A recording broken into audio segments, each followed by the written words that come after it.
Dah Ustazah. Bismillahirrahmanirrahim. Assalamualaikum warahmatullahi taala wabarakatuh. Waalaikumsalam warahmatullahi wabarakatuh. Alhamdulillah. Kepada Allah Subhanahu wa taala. Ada. Dah kan? Dah. Tarik. Baik.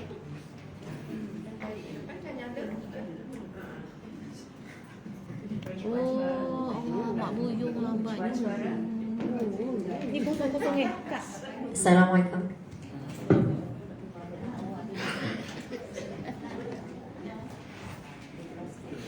Alhamdulillah, syukur kepada Allah SWT. Kak Aisyah. Alhamdulillah. Dengar kan? Dengar. Dengar kan? Kak Aisyah. Dalam menjaga Cawan tu jauhkan sikit depan tangan Ustazah. Tak bebas tangan Ustazah. Nak mengepak. Okey, alhamdulillah, syukur kepada Allah Subhanahu Wa Taala pada pagi yang penuh berkah ini. Allah beri kita ruang, beri kita rezeki, masih beri kita usia sihat walafiat untuk hadir pada pagi ini dalam kuliah duha kita. Semoga kita semua dirahmati, diberkati Allah, dipermudahkan segala urusan amal ibadah kita, dipermudahkan urusan kita di atas muka bumi ini, dan mata-mata mencari keridhaan dan keampunan dari Allah Taala, insya-Allah. Jadi untuk berkat kelas kita pada pagi ini, kita mulakan dengan umur kita Al-Fatihah.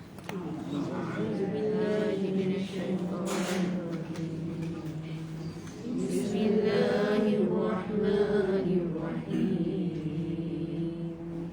Alhamdulillahi Rabbil Alamin. Ar-Rahmanir-Rahim. Maliki Yawmiddin.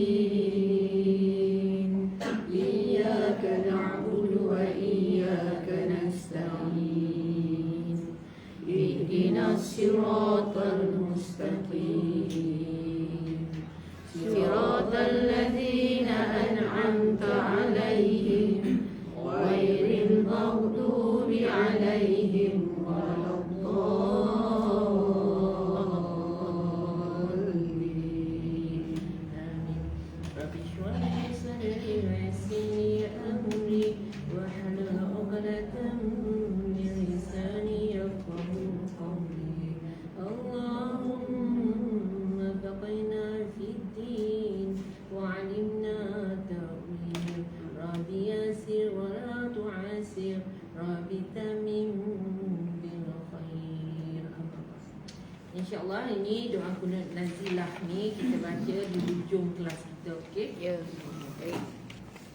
Jadi apa yang difahamkan pada Ustazah pada pagi ini, kita sama-sama berkongsi tentang Palestin, kan? Betul tak Kak? Ya, betul. Jadi cuma pagi ni Ustazah ambil sikit dulu kitanya slot kitanya pengajian ni dulu. Lepas tu nanti baru Ustazah ambil untuk Palestin. Boleh? Boleh.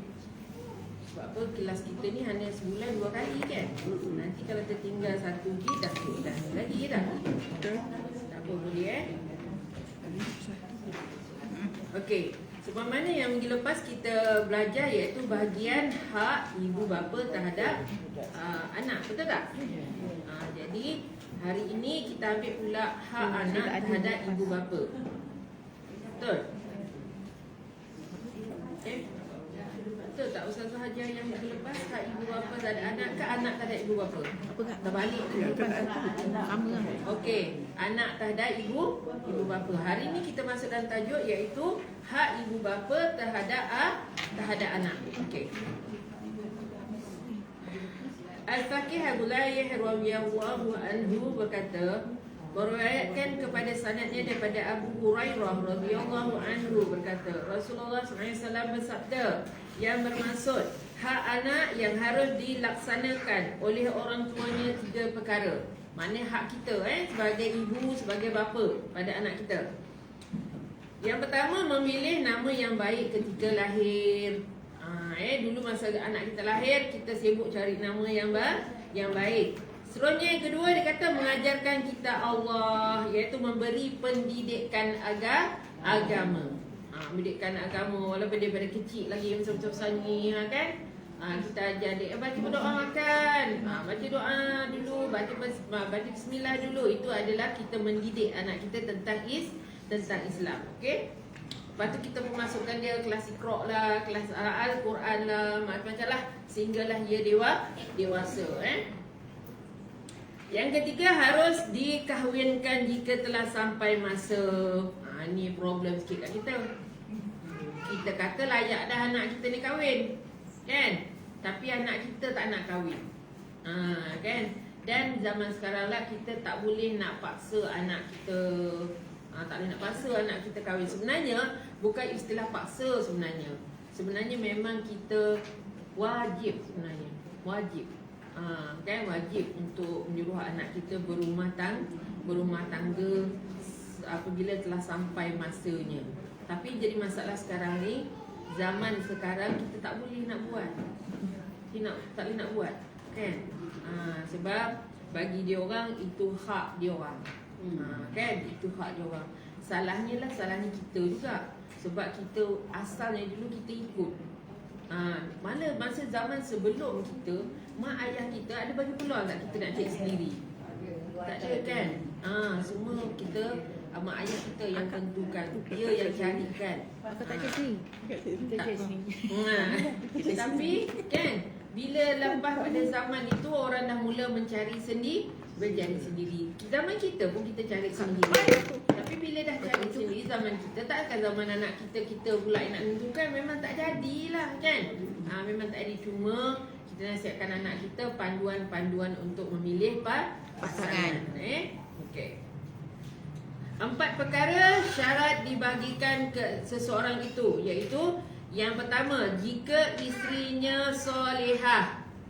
Maksudnya dekat sini maksudnya Rasulullah SAW yang bermaksud, dia kata 4 perkara syarat kebahagiaan seseorang. Maknanya untuk nak bahagia, kan? Yang pertama dia kata mestilah mendapat isteri yang solehah. Dia tak ada, Rasulullah pun tahu kalau nak jadi keluarga ni bahagia, kena jadikan isteri itu isteri yang solehah.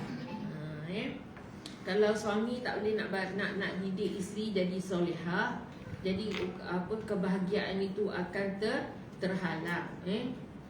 Sebab ini bukan kita yang cakap, tapi Rasulullah SAW yang cakap, kan?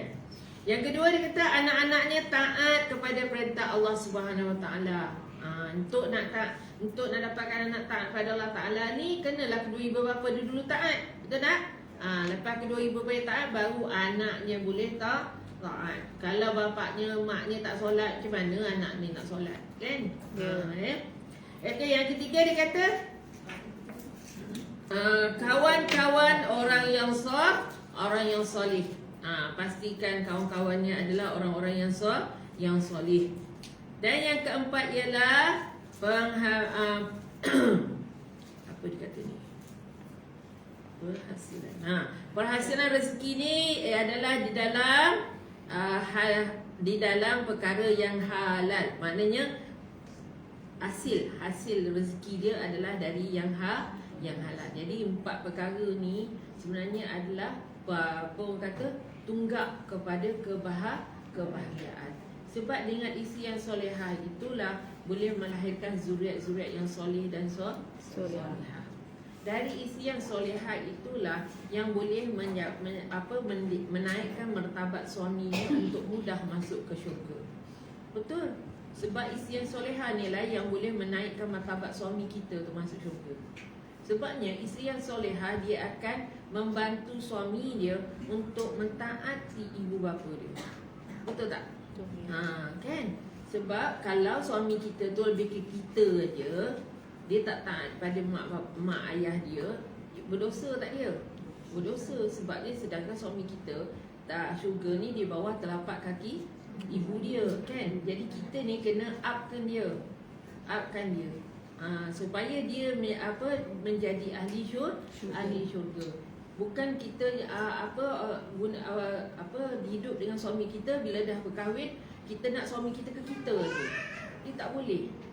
Dia kena ke ibu bapa dia juga. Sebab kita kena ingat, apabila suami kita ni taat pada kedua ibu bapanya, dia baik pada ibu bapanya, dan sudah tentulah dia akan baik pada kita. Betul tak? Jadi itulah sifat isteri yang solehah. Jadi isteri yang solehah ini adalah isteri yang sentiasa sabar dalam segala ujian, dalam mendidik dan membesarkan zuriatnya. Sebab suami ni dia sibuk mencari rezeki, betul tak? Tapi sekarang ni dah sama dah. Orang perempuan pun keluar cari rezeki juga, kan tak? Tapi daripada segi sifat semula jadinya, sifat zahirnya, sifat yang Allah kurniakan, ia adalah lebih kepada seorang ibu. Ibu ni dengan anak ni, dia punya kasih sayang dia tak boleh ditolak bandingkan berbanding dengan ayah. Kan? Sebab itulah Rasulullah suruh kita berbakti kepada di antara ayah dan ibu, kepada ibu dulu. Kepada ibu dulu. Okey. Jadi 4 perkara ni, lepas tu dia kata kawan-kawan yang soleh. Bila kawan-kawan yang soleh ni, maknanya kita kena perhatikan kawan-kawan di sekeliling kita ini. Adakah kawan-kawan kita ini kawan-kawan yang serta mengajak kita kepada kebaikan, atau kawan-kawan yang mengajak kita kepada perkara yang melalaikan? Kan? Kadang-kadang ada kawan yang lambat, sekejap lah, lambat lagi tu, baru dia masuk. Itu kita kena berhati-hati dengan kawan-kawan kita. Biar kita dapat kawan bila nak dekat nak masuk waktu, dia dah bising dah. Kita ni kan leka je, jom. Kita kena siap dah, nak masuk zuhur dah, nak masuk asar, kan? Kita nak dapat kawan yang macam tu. Bukan kawan-kawan yang alah baru je, tak risaulah, panjang lagi masuk zuhur. Itu bukanlah kawan yang baik. Dia baik, bukan yang terbaik. Okey. Lepas tu yang seterusnya ialah dikata penghasilan rezekinya. Penghasilan rezekinya adalah rezeki yang halal. Ini amat penting dalam kebahagiaan rumah tangga. Sebab kalau hasil yang kita bawa ke rumah tangga kita itu bukan yang halal, bukan akan pincanglah ahli keluarga kita. Dalam kehidupan ini bukti banyak dah menunjukkan kepada kita bahawa hasil yang tak halal bila dia bawa ke rumah tangga dia tak aman. Rumah tangga dia tak aman. Walaupun kita nampak macam bahagia je dia, tapi sebenarnya dia tak bahagia pun. Dia tak bahagia. Mesti ada sesuatu yang menyulitkan dia, sesuatu yang agak orang kata halangan ataupun ujian semakin banyak, kan? Cuma kadang-kadang dia tak perasan benda tu. Dia tak perasan.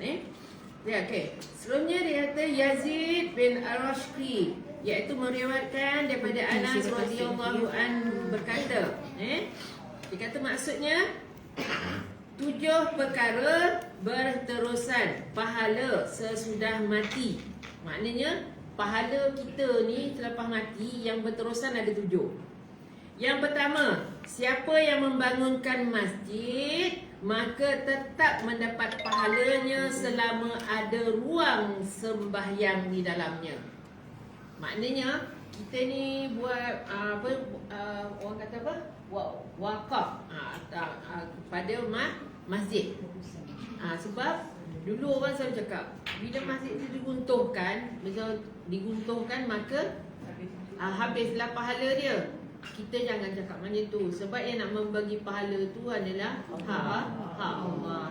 Kalau dia guntuhkan, dibuat baru, mustahillah Allah dah potong kita punya kan? Sebab Allah tu maha berkuasa, kan? Membina masjid. Jadi dia jangan risaulah bila dah butuh. Ini macam dekat kampung saja. Masjid yang asal tu dah lama sangat dah. Sebelum kat 7 perkara apa? dulu orang mak cakap dia mula lahir ke masjid tu dah ada dah. Masjid tu sebelah rumah Ustaz saja. Jadi orang ni bila dah sampai zamannya memang kita kena repair, betul tak? Kena adalah orang nak bagi duit berapa juta untuk nak buntungkan buat baru. Orang kampung semua tak bagi. Dia kata kalau dibutuhkan, dia kata pahala orang dulu-dulu, tok nenek moyang dulu, dia kata habis. Dia cakap macam tu, kan? Lepas tu mak dia kata, iya ke dik? Dia kata, mak, pahala tu mak milik Allah. Allah yang punya. Dia punya hak. Jadi kalau Allah tu sifatnya maha pengasih, maha penyayang, Mustahil lah. Bila dah buat yang baru tu, yang lama tu buang terus. Orang kata, apalah ni tak boleh nak buat. Tak boleh nak buat, suruh kamu tak bagi. Sampaikan dia punya apa? Ganti dia punya kubah tu. Sampai bergaduh-gaduh. Kata kalau dah kubah tu dah bocor, kan? Nak solat macam mana? Saya kata, kalau dah bocor nak solat macam mana? Dalam masjid tu air masuk kat situ. Dah lepas buat 2-3 kali naik bau syarat, baru bagi tukar kubah. Kubah saja. Yang lain jangan ubah, dinding tak boleh, apa tak boleh. Pelik tu Ustazah. Tapi itulah orang kampung. Dia punya sayang tu. Dia punya sayang kan masjid tu. Cuma sayang kita tu kadang-kadang tu naklah juga digunakan dengan akal fikir yang waras. Bukan sayang tapi memunahkan benda tu. Kalau tak diganti dalam lesok, punahlah masjid tu. Kan? Bini masjid sih tu yang pahaman saya. Ramai tapi Tak buat ayat. sebab saya rasa pernah berlaku kat kampung saya, kerajaan nak bangunkan masjid baru. Dah jadi berpuak. Betul. Dia dah tak tegur orang ni. Lepas tu Jumaat kan kadang-kadang gelap juga. Ada 4,000 orang sembahyang kat masjid umum ni. Akan nak tahu dekat kampung Ustazah, dekat sebelah kanan. Yang kampung sebelah kiri ni, kerajaan buat masjid baru atau bukit. Masjid lama tepi sungai. Tapi sebab dia tak nak bagi utuhkan masjid yang lama tu, macam kat kita lah. Jadi kampung tu, bila nak solat Jumaat, separuh naik atas bukit, separuh turun bukit. Sedangkan jarak dia Tak jauh ada. atas bukit dengan bawah bukit je. Boleh ke?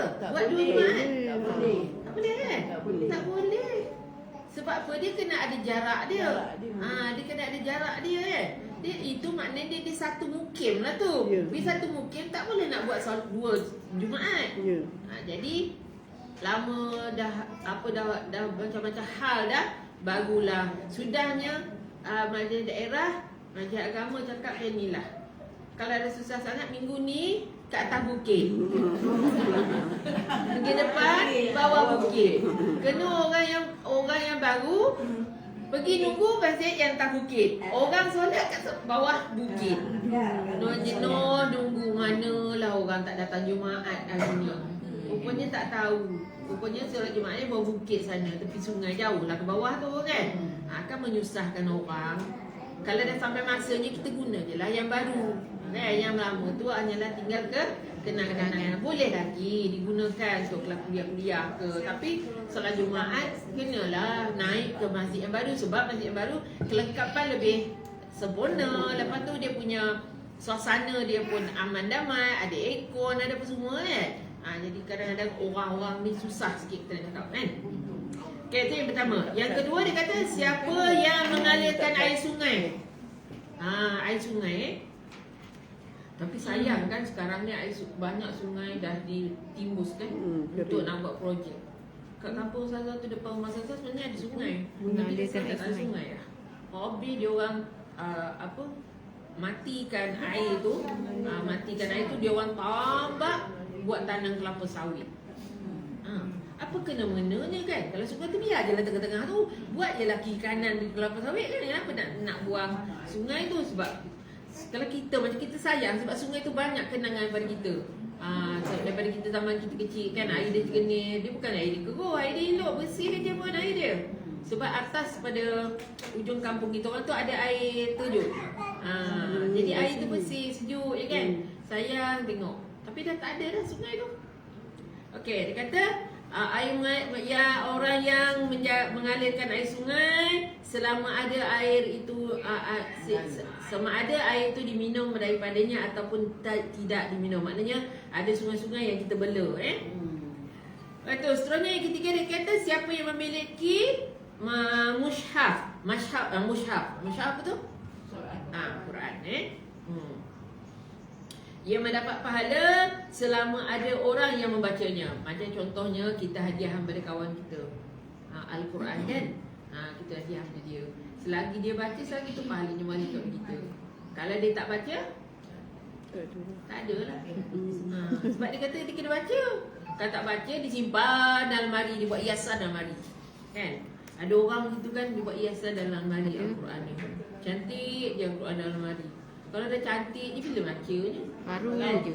Kalau Quran yang dah tu Yang dah buruk, yang dah tak boleh nak baca, kita jangan ni tau, jangan dia sama ada kita bakar, lepas tu alirkan di dalam laut atau sungai. Kita bakar, lepas tu abuk dia tu kita kena alirkan di air yang mengalir, sama ada air laut ke air sungai ke, tak apa.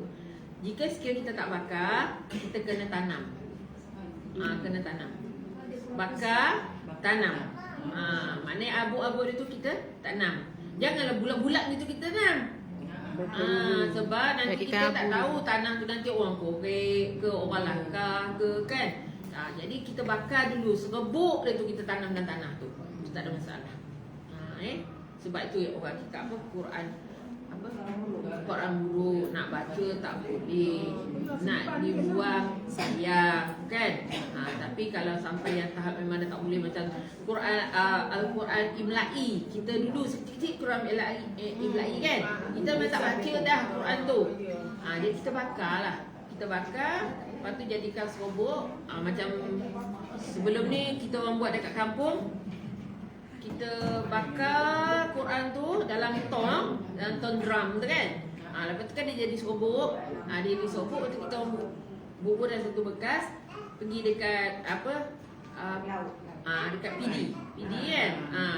Sewa bot, sebab kat tepi nanti dia mengalir tepi kan. Sewa bot, kita masuk ke tengah sikit. Kita buang dalam laut. Dia macam tu cara dia sebenarnya.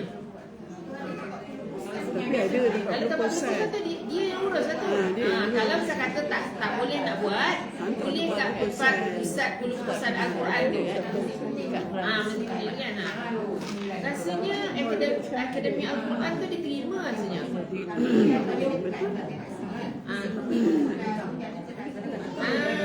Itu sahaja. Mana dia buat pusat lah tu.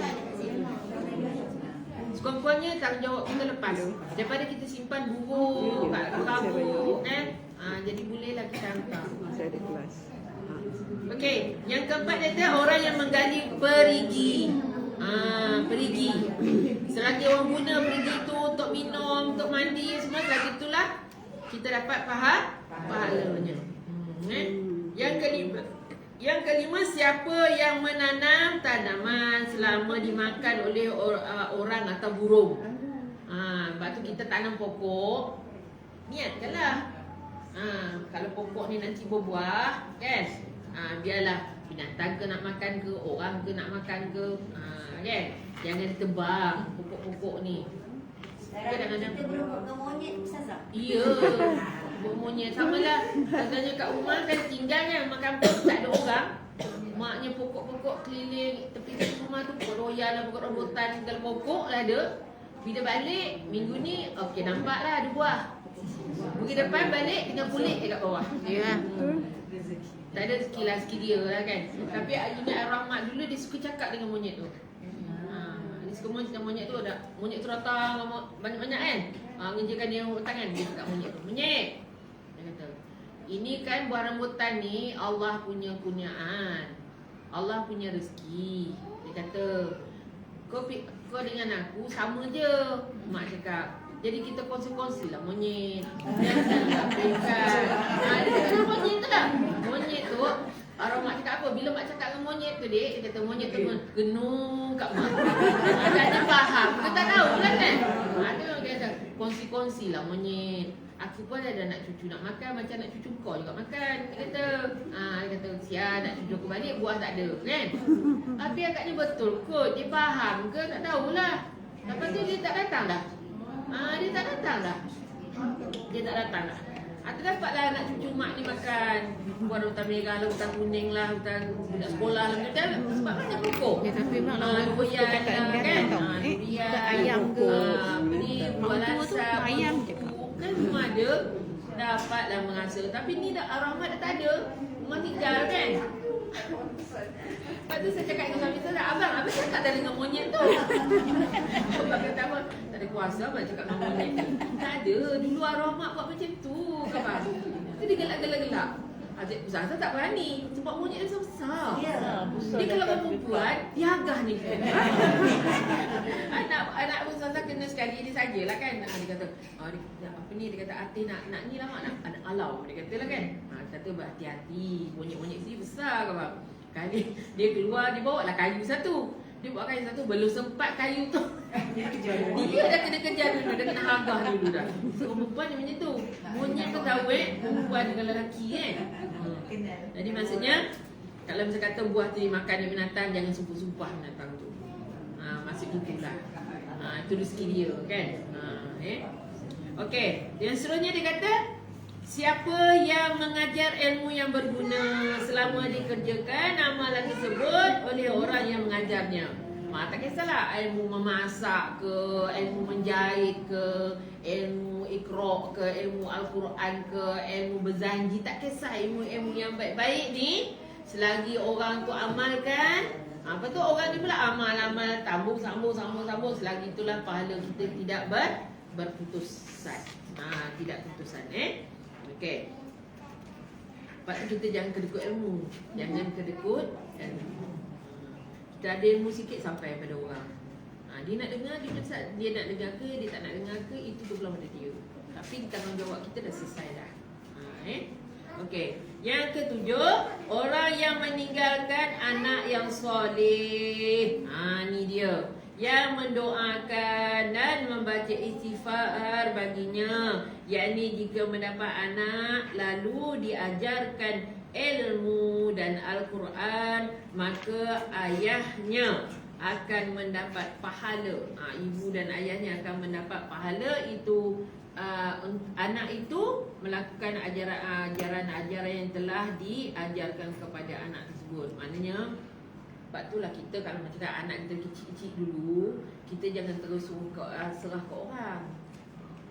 Biarlah punca dia dulu daripada kita. Kan? Ada dia mengenal alif, dia kenal hubah, dia membaca Fatihah, dan biar kita betul-betul baca anak itu daripada mulut kita sendiri, daripada kitanya usaha. Lepas tu bila dia dah macam dia dapat surah-surah ayat lazim, dia dah baca Iqra 6, lepas tu dia dah naik Quran kan. Bila dia dah naik Quran, dah lepas juzuk 1, pun kita hantar daripada guru. Supaya kekalnya pahala itu kepada kita. Kalau tak, kita terus hantar ke orang, pahala tu orang tu yang dapat, kita tak dapat pahala lah. Sebab dia tak mula pada kita. Begitu juga bab solat, macam susah macam ni kan. Tajar je. Jadi jom dik solat sama-sama. Dia ikut, biarlah dia ikut tunggang balik dia tu tak apa. Tu besar sikit, suruh dia hafal sikit kan. Maknanya nanti selagi anak kita hidup, selagi dia solat, pahalanya dapat pada kita. Jadi maknanya 7 perkara ini kita kena tanggungjawab kita kena laksanakan terhadap anak kita. Iaitu yang pertama dia kata apa tadi? Bangunkan masjid. Yang kedua, mengalirkan sungai. Yang ketiga, yang keempat, Menggali perigi. Perigi. Yang kelima, Menanam tanaman. Yang keenam, mengajar pada manusia. Yang ketujuh, Mempunyai anak yang soleh. yang menjadi anak Soleh. yang soleh. Inilah yang paling penting dalam kehidupan kita, iaitu tanggungjawab seorang ibu bapa terhadap anak. Maknanya dalam cabaran kita dalam mendidik anak ini memang mencabar. Betul tak? Lebih-lebih zaman sekarang, zaman teknologi moden, kita kata kan. Kita cakap A, dia cakap B. Bila kita cakap B, dia cakap Z. Susah pening kepala kita kan. Tapi kita jangan diam. Cuma jangan suka maki anak. Jangan maki anak, jangan suka sumpah-sumpah anak kan. Itu sebenarnya bila kita suka menyumpah anak ini, dia punya dia dapat ke kita balik. Ada satu kisah benar. Seorang ibu ni dia suka sumpah-sumpah anak tau. Sumpah-sumpah anak. Bila dia suka sumpah anak, lepas tu dia suka cakap macam ni. Aku tak heran lah kawan tak ada, kawan tak beli aku tak heran. Aku boleh hidup seorang. Aku boleh hidup seorang. Aku tak heran pun kau tak nak balik ke, kau nak balik ke, kau tak nak balik ke. Aku tak heran pun. Aku boleh hidup sendiri. Maknanya Allah Ta'ala tunjuk betul-betul pada dia, anak ada 8 orang. Tapi seorang pun tak boleh bela dia. Sebab dia hidup dia dulu, masih dia muda-muda, dia tengah kuat, dia suka sumpah-sumpah anak. Anak buat salah sikit je, anak tu, anak ni, kita nak sebut pun tak gamak kat mulut kita kan. Jadi bila dah uzur, bila dah tua, Allah Ta'ala tunjuklah jadi dia yang selalu doa. Mana kita cakap dia doa tak? Doa, aku tak heran pun. Aku tak heran pun kalau korang tak ada pun, aku boleh hidup korang. Tapi memang betul-betul dia hidup seorang. Sampai akhir nyawa, tak ada anak pun nak jenguk dia. Bayangkan. Sebab itulah dia menjadi tauladan pada kita. Kita ni bagi mak, kita bukan boleh suka-suka nak cakap apa dekat anak kita. Kita kena jaga batasan-batasan yang keluar daripada mulut kita. Kita marah, kalau marah sangat diam dulu. Kadang-kadang dari masa kita marah sangat dengan anak kita kan, kita geram dengan anak kita. Diam dulu. Istighfar. Diam dulu, istighfar ke, ambil uduk dulu. Kan kita rasa kenal baru kita cakap dengan dia. Baru kita boleh cakap dengan baik. Kalau tengah marah tu kita cakap, kita pun tak ingat dah apa benda yang kita cakap. Kan? Dia kata kadang-kadang macam orang mak mentua saya cakap apa? Dia kata kadang-kadang Ina, dia kata kita ni Ina, dia kata tak sedar apa kita cakap kat anak kita. Kali betul-betul berlaku kat anak kita. Contohlah kan, bengap. Mak cakap bengap. Mama bengap betul lah anak tu. Dia kata dah kita yang cakap doakan dia bengap lah budak tu. Jadi maksudnya itu adalah contoh-contoh di mana kita kalau nak anak kita baik, kita kena cakap benda yang baik-baik kat mulut kita. Walaupun kita tahu anak kita nakal, anak kita degil, anak kita tu, tapi jangan keluar perkataan yang tak baik daripada mulut kita. Maknanya benda yang baik dia daripada mulut kita. Mungkin sekarang Allah tengah uji kita. Semua orang ada ujian kan. Bukan semuanya. Sedangkan satu tandan kelapa itu bukan semuanya sama, betul tak? Ada yang kecil, ada yang besar, ada yang elok, ada yang tak elok kan. Itu jugalah anak kita. Cuma kita jangan beza-bezakan anak. Bila anak yang bagus, kemain lagi kita. Bila anak yang kurang, Allahu Akbar, dahlah kurang layanan, kurang bahasa pula tu.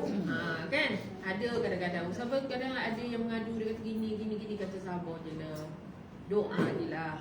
Biar mak tu lembut hati, biar mak tu sedar apa yang sedang dia lakukan kan. Sebab kadang banyak sekarang ni berlaku di mana mak pilih kasih. Mak pilih kasih. Pilih kasih tu macam mana? Bukan pilih kasih dia kasih sebab anak ni lebih beri perhatian atau tak. Tapi sebab pada kebendaan. Kita yang paling kita takut tu lah.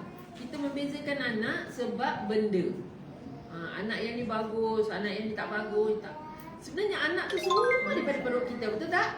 Daripada rahim kita. Bagus ke tak bagus ke, puncanya memang daripada kita. Maknanya mana yang bagus, kita bagi orang kata peringatan supaya dia jangan jadi sombong. Pada yang kurang bagus, kita upkan dia supaya menjadi lebih bagus. Itulah tanggungjawab kita sebagai ibu bapa. Sebab kita nanti di akhirat semua nak kena tanya. Semua tu nak kena tanya. Bukan boleh lepas gitu je kan. Jadi jadikanlah apa yang kita belajar hari ini sebagai panduan kepada kita untuk melahirkan anak-anak yang soleh dan solehah. Walaupun anak kita semua dah dewasa dah sekarang, tapi kita jangan berhenti. Jangan berhenti. Selagi kita ada nyawa ni, nasihatkan aja. Cakap je yang baik-baik. Walaupun dia dah rumah tangga, kita nampak lain sikit je, kita tegur. Malah awal kita tegur secara baik kan. Nampak anak kita, dulu elok ya anak kita tudung lapuk. Ni dah kawan dah pendek pula tudungnya. Ngapunya kan? Ngapunya pakai tudung pendek kan? Boleh tanya dulu anak kita tu kenapa pakai tudung pendek. Kalau dia kata sebab suami dia rimah tengok dia pakai tudung labu, kita pergilah tanya menantu kita, apa yang dia rimah tu, yang dia belajar selama ni apa kan? Jadi kita nak tahu benda-benda macam tu. Sebab banyaknya kadang-kadang anak-anak perempuan ni kadang kita risau tu lah. Bila kahwin ada sebahagiannya berubah kepada yang lebih baik. Ada pula yang dah kahwin dulu tak pandai pakai suajin. Dah kahwin ambut. Suajin sesaja keluar ni.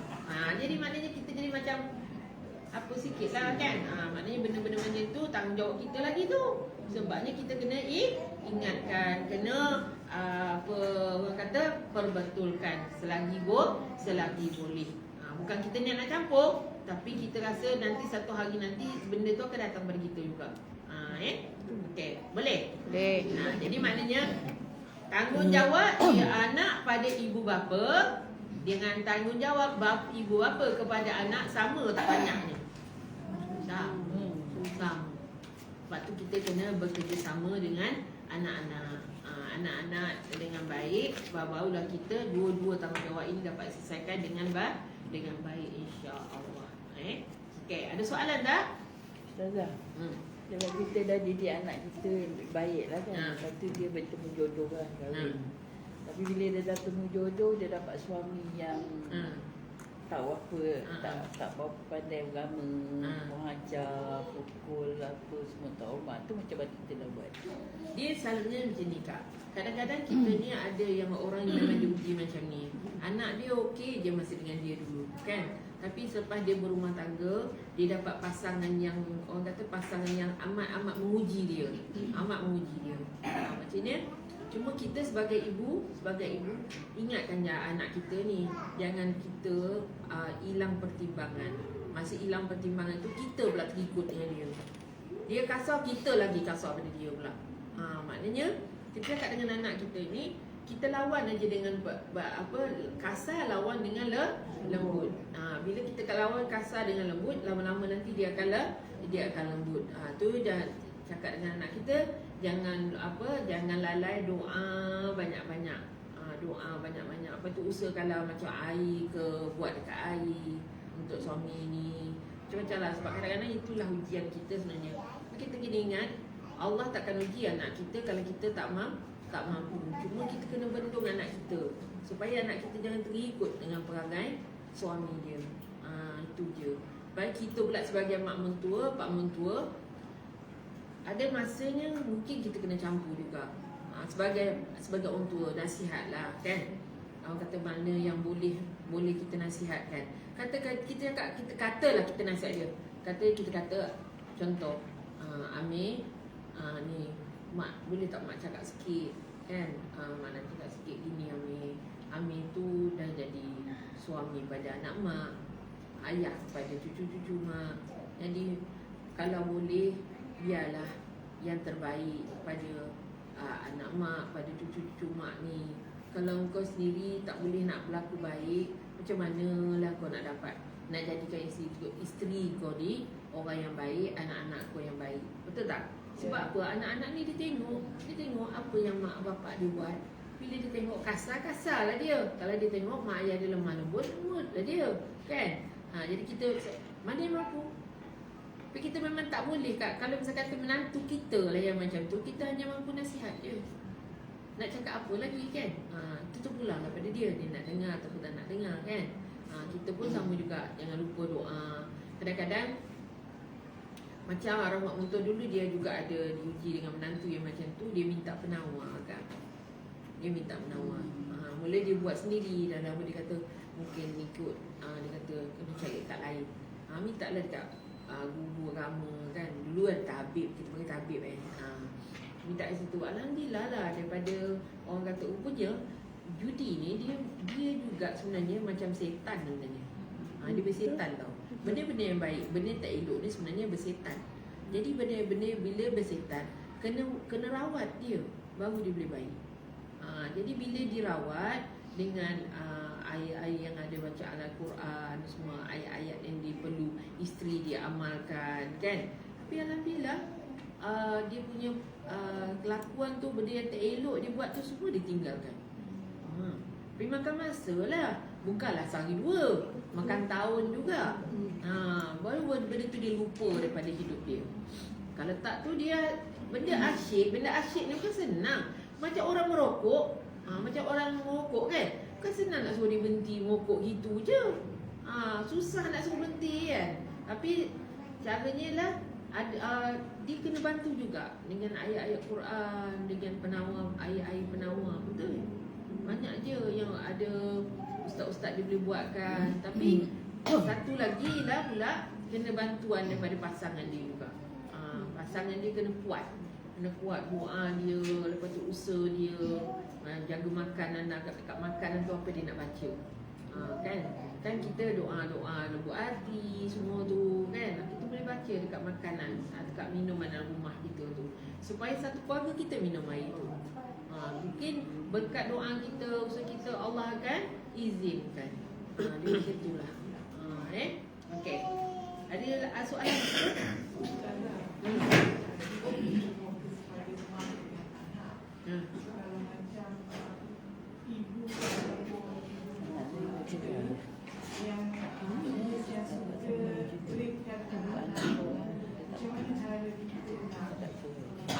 Oh, maknanya tadi beza-beza lah ni, beza-beza anak. Beza-beza anak.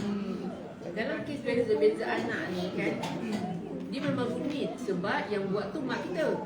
Betul tak? Yang buat tu mak kita. Cuma kan cara dia ialah biasanya kalau kes yang macam ni, kita boleh balik sama-sama. Salah satu cara dia tak boleh sama-sama balik. Maksudnya anak ni balik, kita pun balik. Anak ni balik, kita pun balik. Dia tak boleh. Bila macam ni, dia jadi lagi ketara. Dia nampak ketara sangat. Kalau anak orang ni dia lain elok, lepas tu anak kita ni cuma buruk aje. Yang nakal tu anak kita je. Yang tak elok semua anak kita je. Padahal anak orang ni yang buat, anak kita juga dapat nama kan, contoh. Jadi untuk nak mengelakkan perkara ni lebih melarat-larat lagi. Jadi cara macam itulah, kalau orang ni balik, kita tak payahlah balik. Nak ngelakkan. Dan sebab nak ngelakkan, kita ni berdosa dengan mak kita. Kita tahu mak kita buat salah, tapi kita tak nak kita yang berdosa. Kan kita berdosa. Sebab dia macam mana pun dia tetap mak kita. Buruk macam mana pun dia tetap mak kita. Kita memang tak boleh nak meninggi suara, tak boleh nak orang kata nak buat benda yang tak elok dekat dia pun memang tak boleh. Jadi mungkin caranya ialah bila orang ni balik, adik-adik yang lain balik, kita tak balik lah. Kalau adik-adik kita nak jumpa, dia datang sama kita. Jadi bila orang ni dah tak ada, baru kita balik. Jadi bila kita saja, dia tak adalah nampak ketara sangat. Walaupun kita tahulah dia punya layanan tu biasa-biasa je, berbanding dengan orang lain yang dia sayang kan. Tapi tak apa, hati kita tak sakit dan hati kita pun tak sangka buruk dengan mak kita. Lagi satu, itu satu. Lagi yang kedua ialah kita tak boleh lama-lama sama dia. Tak boleh lama-lama sama dia. Kan? Kalau orang lain boleh balik 3-4 malam, kita mungkin semalam je. Kita mungkin semalam je. Itu pun rasanya pun dah cukup dah, satu malam tu. Sebabnya ini benda ni berlaku adalah perkara yang biasa Ustaz dengar. Dan ada berlaku dalam keluarga kita sendiri pun ada berlaku kan. Jadi kita kesian tengok. Bila dia macam tu, kita cakap dengan yang saudara kita ni, cakap dengan dia, inilah. Kalau mak tu dia macam nampak ketara sangat bila ada balik yang lain balik, nampak awak ni teruk sangat, awak ni buruk sangat, awak tak payah balik masa orang ramai-ramai. Kalau adik-adik ni nak jumpa awak, dia pergi rumah awak. Jadi bila orang dah tak ada, bawa balik. Lepas tu balik pun tengok. Kalau semalam dia okey, tambah semalam. Kalau semalam dia tak buat pun nak okey kita, cukuplah satu malam. Sebab kita ni sebenarnya walaupun itu rumah mak kita, ingat itu rumah mak kita. Tapi kalau kedatangan kita tidak menyenangkan dia, tidak menyelesakan dia, tak perlulah kita duduk lama kat mak kita. Bukan kita kata kita nak menghina mak kita, tak. Sebab kita kena fikir juga, kalau dia sendiri tak rasa selesa kan, tak selesa dengan anak-anak kita, tak selesa dengan kita, jadi kita pergi sekadar untuk menziarah dia dan menjalankan tanggungjawab kita sebagai anak. Jangan pula bila dah jadi macam tak ada, aku balik lagi dah. Tak ingin aku balik lagi dah. Mak ni kalau yang anak lain tu dia sayang sangat, aku ni semua buruk aja. Tak boleh. Kita tak boleh buat mak bapak kita macam tu walaupun dia salah. Walaupun dia salah. Memang kalau kita fikirkan macam tak adil, betul tak? Tak adil, kita rasa tak adil. Sebabnya kenapa aku je nak beralah? Tak. Sebabnya itu mak.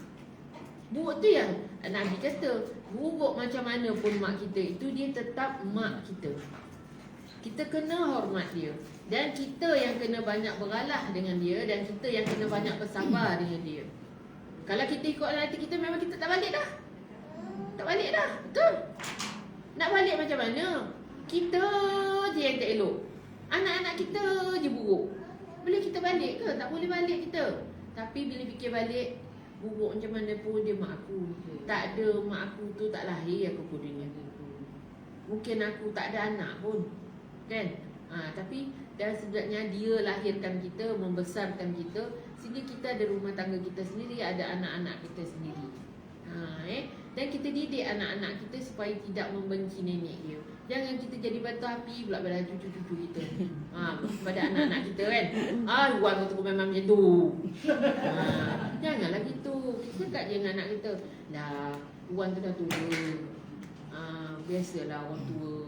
Bukannya dia buat dia punya fikiran tu, bukannya macam kita orang muda. Kita yang muda ni kena banyak beralah dengan dia. Kita kena cakap dengan anak-anak kita begitu. Jangan pula kita pun loba kat anak kita. Kalau loba anak kita tak balik dah. Anak kita pun tak nak balik, mana balik lah. Orang tak nak balik lah. Buat tu kau suka kita. Jadi macam tu kan. Kita pujuk anak kita jangan. Itu Wan tu mak. Jadi kalau kamu hina mak, maknanya kamu macam seolah-olah hina mak kamu ni.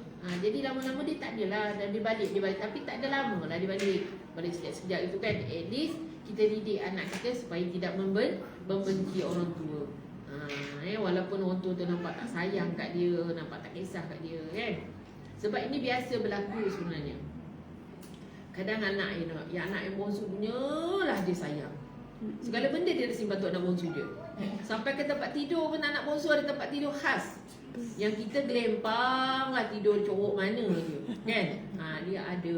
Benda-benda macam ni ada. Sebab kita tengok dengan mata kepala kita sendiri. Kesiannya lah kan. Anak yang ni kalau segala ayam, segala itik dia nak sembelih.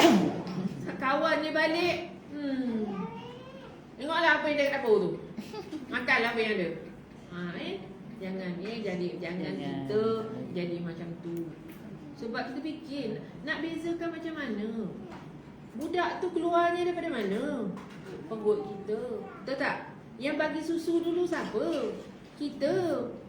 Jadi kenapa dah besar kita nak bezakan dia? Atau sebabnya orang ni nampak macam bagus sikit, orang ni nampak macam tak pun bagus sikit.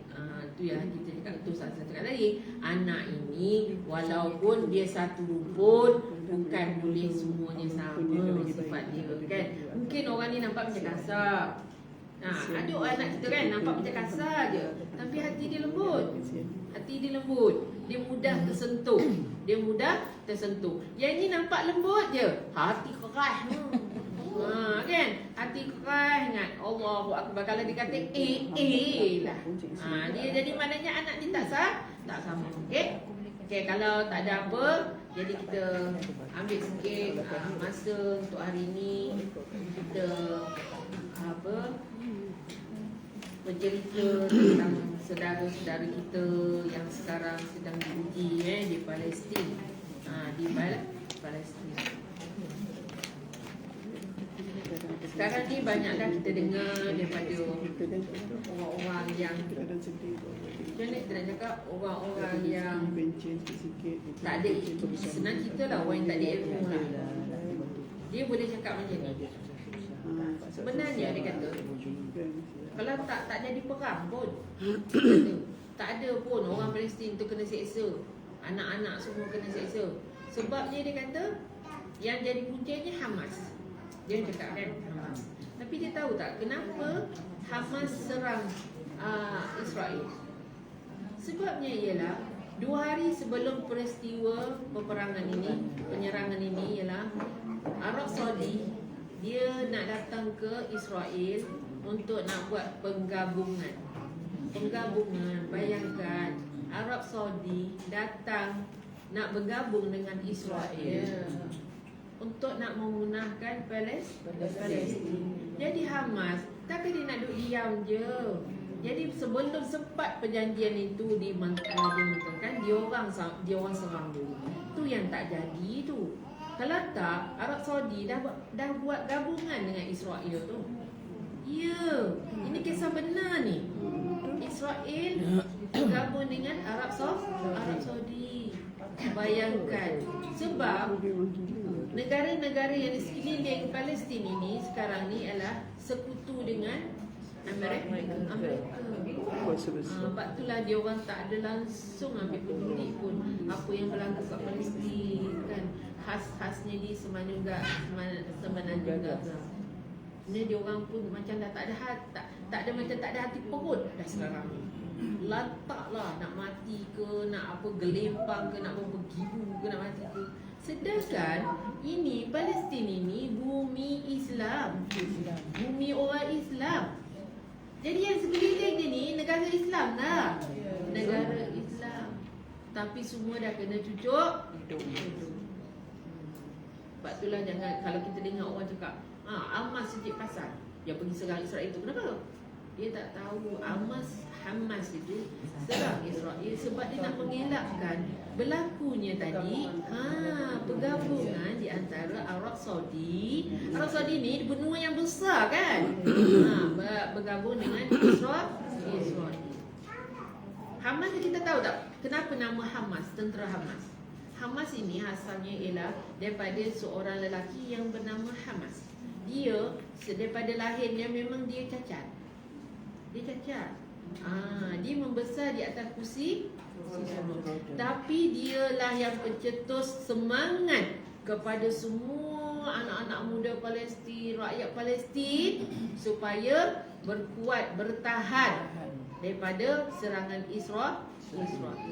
Okay, sekarang ni kita cakap contoh apa ni baru-baru ni Jordan dia menggunakan kenyataan, dia kata kami dah siapkan tanah yang luas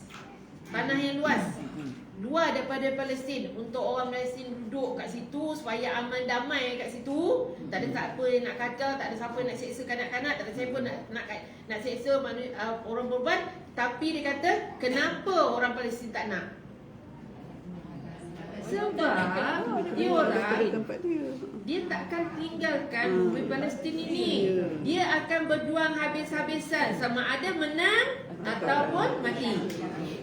Itulah dia orangnya pegangan. Sebabnya ialah orang Palestin ini dia adalah pegangan agama dia sangat kuat. Sangat kuat.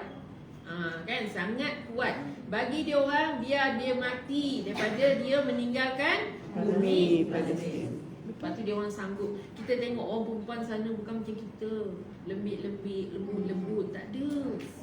Sana memang kuat-kuat perempuan ni. Bayangkan tentera tu dia boleh lawan dengan tentera tu. Kan? Ditolaknya tentera tu. Kita berani nak buat. Tapi dia orang memang kuat. Kanak-kanak sana bukan macam kanak-kanak kita ni main-main gitu. Dia mainan dia ialah itulah senjata tu.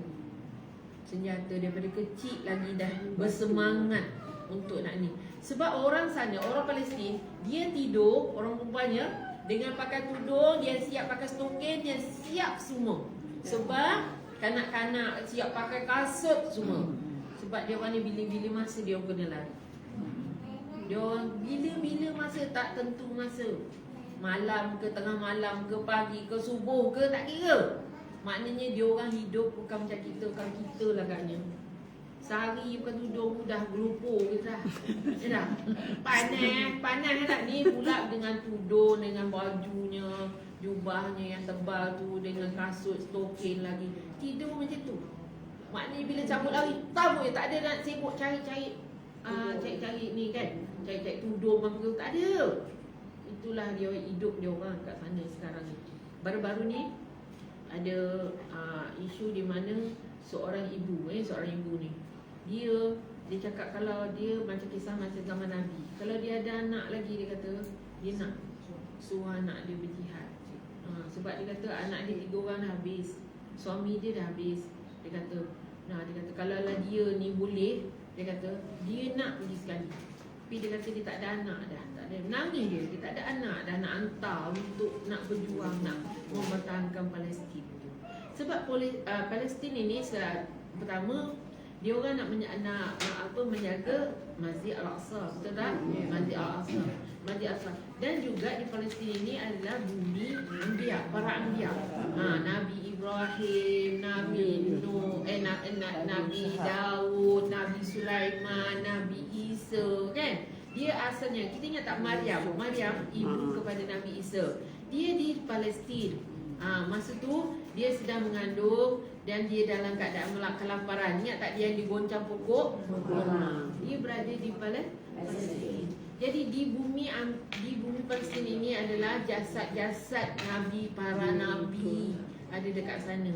Jadi sebab itulah dia orang pertahankan juga macam mana pun dia orang takkan keluar, baik lelaki, baik perempuan, baik kanak-kanak, dia takkan keluar. Walaupun Jordan telah menyiapkan dia berapa hektar tanah dengan siap dengan kediaman yang sempurna, tapi dia orang tak nak. Sebab tu dia yang ni yang digunakan untuk kita mengelirukan kita. Jadi dia orang cakap kami dah tolong. Negara Islam dia kata apa? Kami dah tolong, kami dah siapkan tempat tinggal dia, tapi dia orang yang degil tak nak pergi. Dia ingat orang kat Palestin ni macam dia orang tu. Senang nak cucuk hidung kan. Dia orang tak. Selagi ada kedekat, selagi ada nyawa, dia orang akan pertahankan. Sebab dia orang yakin benda ni akan berterusan selagi Imam Imam Mahdi tak turun. Dia pegang, dia yakin dia akan mendapat kemenangan ni apabila Imam Mahdi turun. Sebab tu dia orang sanggup. Kita tengok pun Allah Ustazah tak sanggup tengok yang video-video tu sebab tak sanggup nak tengok kanak-kanak kan. Macam yelah besar-besar ni kita bayangkan cucu kita apa orang kata sakit sikit pun kita terasa. Ini pula kan yang macam ya Allah tak tahu nak cakap lah, macam raya lah budak-budak kan. Bila jadi macam ni kita orang kata kita memang tak duduk kat sana dan kita tak mampu pun nak ke sana. Tapi kita sebagai apa yang dipinta oleh Rasulullah SAW, dia kata, Rasulullah kata tidak sempurna Islam seseorang itu apabila ia tidak ada perasaan terhadap saudara-saudara Islam dia. Maknanya kita duduk kat sini aman-aman aman-aman. Tapi kita kalau tak mampu nak berdoa setiap hari, nak doa pun kita tak mampu. Buatlah doa lah, cakap dalam bahasa Melayu pun tak apa. Jadi kita ambil peranan kita. Lepas tu kalau ada sebab kita ada rezeki, sumbang sebab sebanyak mana yang kita mampu. Mana baru-baru ni isu keluar iaitu soalan pada mufti kita Zulkifli. Datuk Zulkifli kan? Datuk Zulkifli. Dia tanya, Datuk, dia kata di antara saya ni nak pergi umrah dengan saya nak bagi bantuan kepada saudara saya di Palestin, mana yang lebih utama? Dia kata kalau kamu nak dapat pahala yang lebih besar, dua-dua ni pahala kan, pergi umrah pun pahala, pergi buat baik dengan orang Palestin pun pahala. Tapi dia kata kalau kamu nak dapat yang lebih baik daripada itu, dia kata bagilah duit itu kepada bantu Palestin. Sebab Palestin sekarang ni sangat-sangat memerlukan bantuan sebab dia orang ubat tak ada, disekat air lagi kan. Tapi baru ni Allah Ta'ala turunkan air untuk dia orang bawah tanah ada air mengalir. Itulah bantu Allah Ta'ala kan.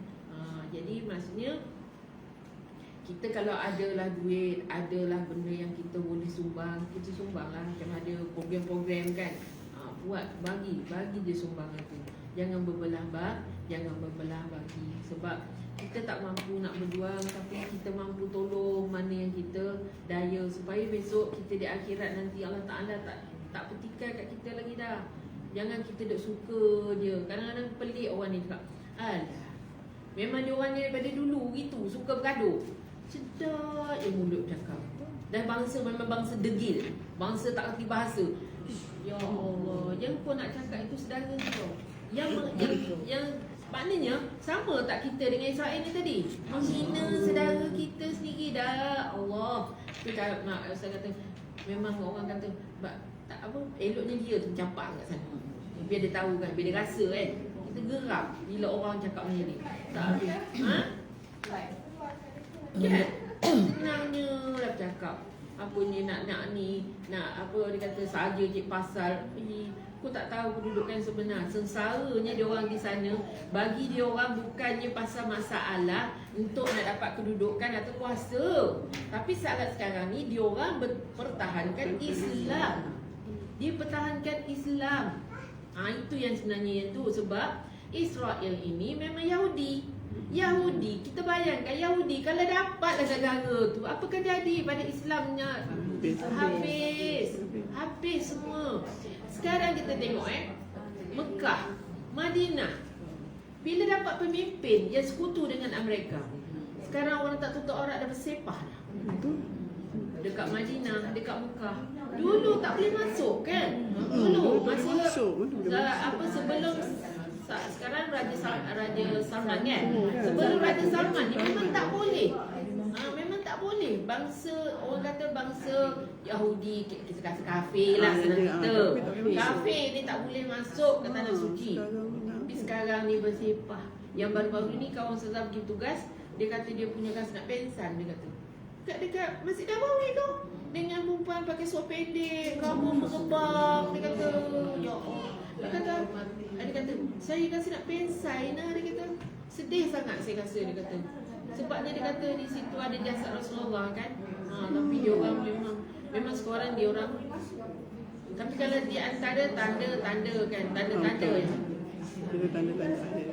yang Allah Ta'ala beritahu, yang Rasulullah kata akan dilaknat kamu akan dilaknat kamu wahai orang-orang yang melaknati bumi suci bumi suci Mekah dan Madinah. Rupanya inilah dia tanda yang dikatakan Rasulullah ni, di mana kita yang penyebabnya menyebabkan bumi Mekah, bumi Madinah itu dikotori. Macam ni. Orang-orang sebab dia orang sekarang dah lebih ke barat. Sebab tu lah dulu pernah dengar tak kat Mekah ada konsert? Tak pernah.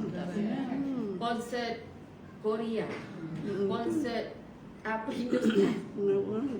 Tak masuk lagi dia orang punya acara-acara kan. Sekarang ni semua masuk. Dia halalkan. Betul, sekarang ni memang susah sangat. Lepas tu kalau kita pergi di Mekah atau Madinah sekarang kena hati-hati. Baju-baju hijau jangan pakai. Baju hijau macam kita pakai kan, tu memang tak boleh. Jangan buat-buat. Memang kita tangkap. Ni baru ni 2 orang kena tangkap. Dia niat dia macam ni, dia dengan isteri dia ambil gambar sebab nak menunjukkan ke atas tu maksudnya hanya Allah yang Maha Berkuasa, hanya Allah yang Esa. Dia masuk gitu, tapi pada orang Arab dia kata itu tandanya kita Palestin punya. Kita membawa budaya Palestin punya.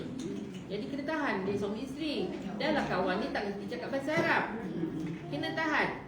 Hari semujalah itulah ada petugas di sana yang boleh berbahasa Arab, diterangkan. Sebenarnya bukannya ada apa pun. Pergi cek semua sebab rakyat Malaysia biasa tak ada benda-benda tu kan. Walaupun kita semangat kita memang kuat, semangat kita ni tentang kedaifan apa yang berlaku pada saudara kita dari Palestin, tapi kita tak bawa sampai keluar. Sampai kita bawa keluar kat setakat Malaysia kita pakailah benda ni. Tapi kalau dah keluar daripada kawasan Malaysia sebab kita menghormati undang-undang di sana. Bukan kita kata buat masuk ni dia takutlah nak hilang pula kita. Sebab itu tetap di dalam hati kita kan, bukan pada pakaian kita ni tapi di dalam hati kita. Jadi maksudnya benda-benda macam ni, walaupun orang kata kita tengok nak doa sangat, dahsyat sangat rakyat di dekat sana, tapi yang kita bangga ialah dia orang tak ada rasa takut. Dia orang tak ada rasa takut. Kita tengok mak tak rasa takut pun anak tu nak kena bunuh ke, nak kena apa ke, bagi dia itulah dikatakan syahid. Bayangkan jenazah orang Palestin berbau wangi. Tapi kalau mayat orang Israel pagi ni mati 2 jam dah busuk macam tak tahu nak cakap. Kan? Maksudnya Allah tunjuk kat kita bahawa orang ni berjuang untuk agama Allah. Allah bagi wangi. Orang ini khianat, laknat orang kata bumi Allah Ta'ala tunjukkan baunya menggaung-gaung busuknya. Ini diakui oleh hospital-hospital yang kan tempat simpan mayat kan, tempat simpan mayat. Dia kata. Jadi dia kata bila mayat orang Palestin dia kata buka, bau wangi macam kasturi. Tapi yang kalau mayat tu dia kata tak payah buka lah, dia kata. Belum buka dah bau busuk. Tu bayang kan. Tapi dia orang ni, kita kena faham. Orang Israel ini daripada zaman bila lagi? Zaman daripada Nabi Adam lagi dah. Zaman Nabi Adam lagi dah. Memang dia ni adalah bangsa yang sangat jahat, bangsa yang sangat busuk hati, bangsa yang orang kata benda yang semua benda yang tak elok tu semua kat dia. Itulah dinamakan Israel. Sebab itulah tentera-tentera Zionis ini dia tak ada macam orang kata tak ada hati. Tak ada perasaan. Kalau orang ada perasaan tak gamak nak bunuh budak, tak gamak nak bunuh orang perempuan. Jadi sekarang ni dunia sekarang ni marah sebab dia dah jadi tak ada kemanusiaan. Tak ada kemanusiaan kan? Dia tak ada kemanusiaan lah tu. Kalau kau nak berperang, buat cara berperang yang betul. Sebab undang-undang berperang macam mana? Adakah undang-undang berperang membolehkan kita memusnahkan tempat-tempat awam macam hospital? Kan? Hospital, masjid, sekolah, dia tak boleh kalau undang-undang peperangan. Tapi ini bukan dasar undang-undang peperangan, tapi adalah dasar orang kata sikap kurang hajar. Kita panggil sifat, orang kata sifat binatang. Kita senang cerita sifat binatang sebenarnya. Sedangkan binatang pun tahu sayang. Tahu sayang. Tapi ni dah lebih daripada binatang lagi dah. Sebabnya kan terlampau zalim. Terlampau zalim. Yalah tak, kita hanya mampu orang kata setiap kali solat dia apa di sujud yang akhir tu kita doakanlah saudara-saudara kita, minta Allah beri bantuan, beri pertolongan pada saudara-saudara kita kan, supaya dia orang ni tak terus disiksa. Bagi pengajaran cukup-cukup kepada orang Israel. Sebab Israel ni terlalu sombong sebenarnya. Terlalu sombong. Sebab dia tak pernah mengaku pun dunia ini adalah ada pemilik dia. Ni makna orang Israel. Sebab itulah dia jadi macam ni. Sebab dia tak pernah mengakui dunia ini ada pemilik dia. Bagi dia je. Dia wujud atas dia je. Kan? Sebabnya dulu asalnya Palestin ini adalah negara Islam sepenuhnya. Tapi biasalah kan dalam manusia ni ada yang pengkhianat. Ada yang pengkhianat. Bila jadi pengkhianat tu yang mulanya berasalnya ada nak dibagi dua. Kononnya nak bagi Israel sebelah, Palestin sebelah. Tapi buat Hamas mana nak bagi, dia kata ini kita punya apa Palestin ini negara kita. Kenapa nak bagi ke orang? Kan? Israel ni sebenarnya dia tak ada tempat pun. Dia tak ada tempat. Macam kita orang Melayu ada tempat kita kat Malaysia. Tapi Israel memang tak ada tempat. Dia bersepah kat dunia ni, tapi dia tak ada tempat yang tetap. Itulah dia Israel. Tapi dia suka buat kerosakan, dia suka buat kebenaran lebih-lebih lagi ialah pada orang Islam. Sebab dia tahu keistimewaan di bumi Gaza itu ialah sebabnya di situ banyaknya terdapat hasil-hasil yang lebih macam mana nak cakap?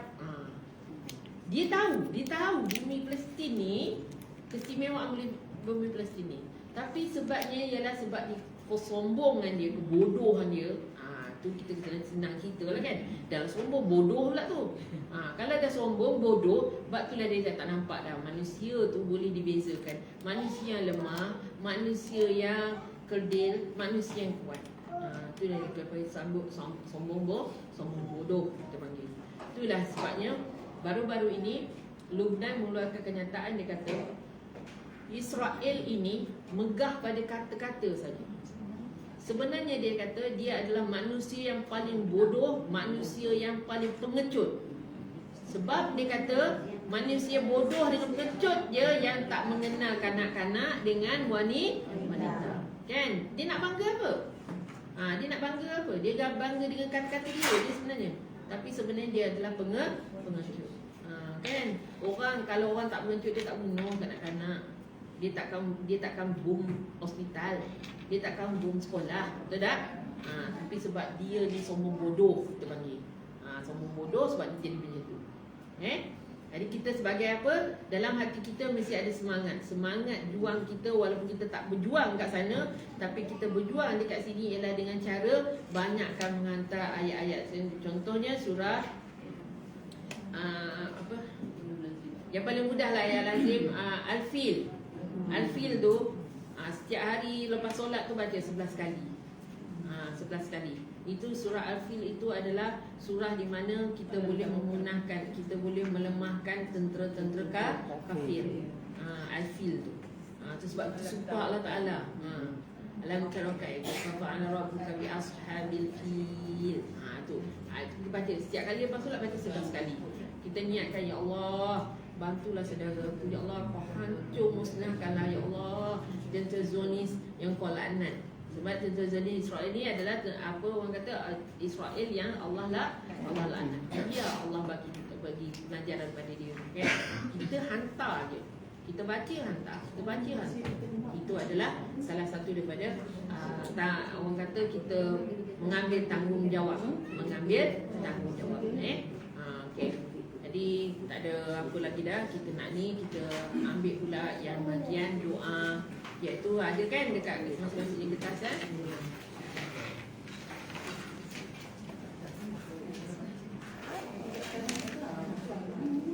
Okey. Kita baca sama-sama, okey, boleh? Boleh.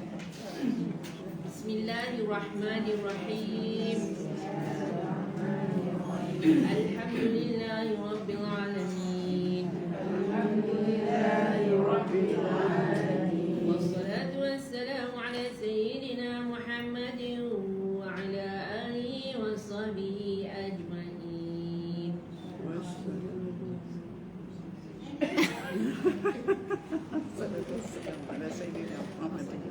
Allahumma fir lana dhunubana walidina warhamhu kama rabbawna shighara wal jamil muslimina wal muslimat wal mu'minina wal mu'minat al ahya'i minhum wal amwat bi rahmatika ya arhamar rahimin.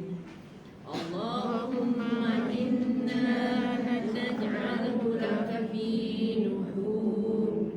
Kita berhenti kat situ nuhur a'daina wa na'udzu bika min syururihim Allahumma baddad syamlahum wa farruq jam'ahum wa shattat kalimat wazul wazalzilu aqdamahum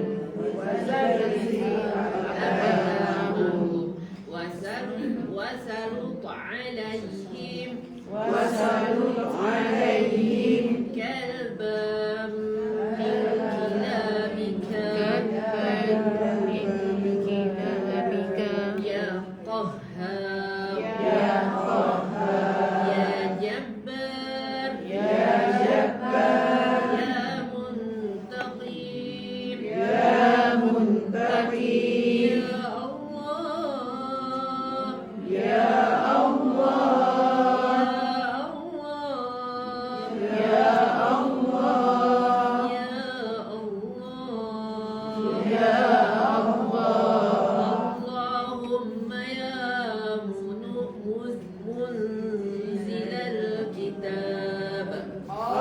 Allahumma ya munzilal kitab wa ya mujriyas sahab wa ya hazimal ahzab ihzimhum wansurna alaihim ya Allah ya Allah ya Allah ya Tuhan kami ya Allah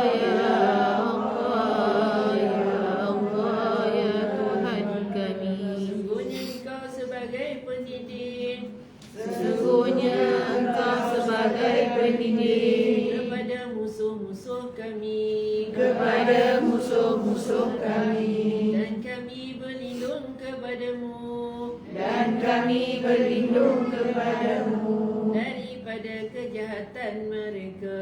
daripada kejahatan mereka. Ya Allah, ya Allah, ya Allah. Ya Allah, ya Allah, ya Allah, Leburkan kumpulan mereka, leburkan kumpulan mereka, kacau bilaukan kesatuan mereka, kacau bilaukan kesatuan mereka, cerai-beraikan pakatan mereka, cerai-beraikan pakatan mereka, goncangkan pendirian mereka, goncangkan pendirian mereka, hantarkan anjing-anjingmu ke atas mereka, hantarkan anjing-anjingmu ke atas mereka. wahai Tuhan yang Maha Perkasa, Wahai Tuhan yang Maha Perkasa, wahai Tuhan yang bersifat murka, wahai Tuhan yang bersifat murka. ya Allah, ya Allah, ya Allah. Ya Allah, ya Allah, ya Allah, Wahai Tuhan yang menurunkan Al-Quran, wahai Tuhan yang menurunkan Al-Quran, wahai Tuhan yang mengarahkan awan, wahai Tuhan yang mengarahkan awan, wahai Tuhan yang menewaskan bala tentera Ahzab, wahai Tuhan yang menewaskan bala tentera Ahzab, kalahkanlah mereka, kalahkanlah mereka, menangkan kami ke atas mereka, menangkan kami ke atas mereka. Ya Allah, ya Allah, ya Rahman, ya Rahim. Ya Allah, ya Allah, ya Rahman, ya Rahim. Kami mohon limpahan kasih sayang-Mu, ya Allah. Kami mohon kasih sayang-Mu, ya Allah. Ya Allah yang Maha Pelindung, Ya Allah yang Maha Pelindung, lindungilah saudara-saudara kami di Palestin, ya Allah. lindungilah saudara-saudara kami di Palestin, ya Allah. Bantulah mereka, ya Allah. Bantulah mereka, ya Allah. Kurangkanlah, hapuskanlah penyiksaan ke atas mereka, ya Allah. Kurangkanlah, hapuskanlah penyiksaan ke atas mereka, ya Allah. Kasihanilah mereka, ya Allah. Kasihanilah mereka, ya Allah. Kurniakanlah kepada mereka kekuatan iman dan takwa yang teguh, ya Allah. Kurniakanlah Dalam menentang kezaliman tentera Zionis Israel, ya Allah. dalam menentang kezaliman tentera Zionis Israel, ya Allah. Sesungguhnya hanya kekuatan-Mu, ya Allah. Sesungguhnya kekuatan-Mu, ya Allah, Yang boleh membantu mereka, ya Allah. yang boleh membantu mereka, ya Allah. Selamatkanlah, ya Allah. Selamatkanlah, ya Allah.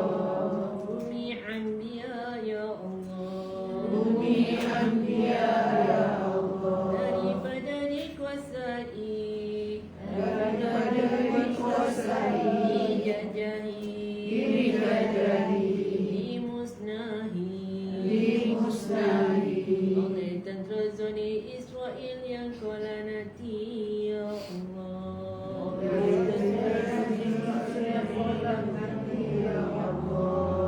Ya Rahman, ya Rahim. Ya Rahman, ya Rahim. Sesungguhnya kami tidak